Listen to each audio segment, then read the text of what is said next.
Are you feeling like lost or struggling to find direction? You know what, right? I find that the answer is quite simple for that, for believers, because that's how we feel sometimes. You feel lost, don't know what's going on. But the answer is really simple.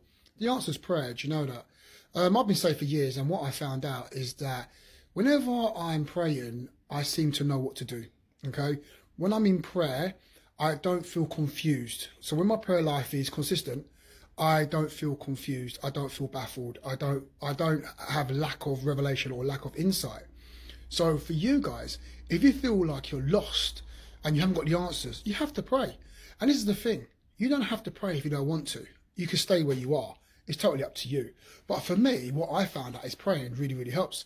So when I've been consistent in prayer, the confusion lifts, the craziness lifts, the fear lifts, the oppression, it lifts, the confusion, it lifts, only when you're praying. And this is the thing, the devil knows this. The devil knows that if you're in prayer, then he knows that all these oppressions will lift off of you and these confusions will lift off of you, and that you'll have insight and you'll have understanding, wisdom and revelation. And that's what all believers need: wisdom, revelation and insight.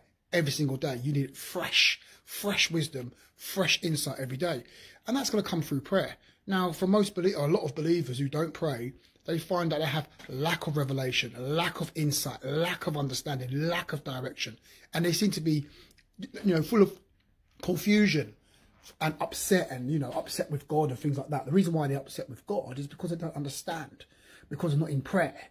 So when I'm praying, I begin to understand the will of God. I begin to understand his wishes and desires for my life, his wishes and desires for what's happening in the world today. I begin to see it clearer when I'm in prayer. So for you guys, if you ever feel lost, you feel confused, you have to be in prayer. And if you decide not to pray, then that's up to you, because you're going to stay in that place of confusion and no understanding. But anyway, do with that revelation as you will. God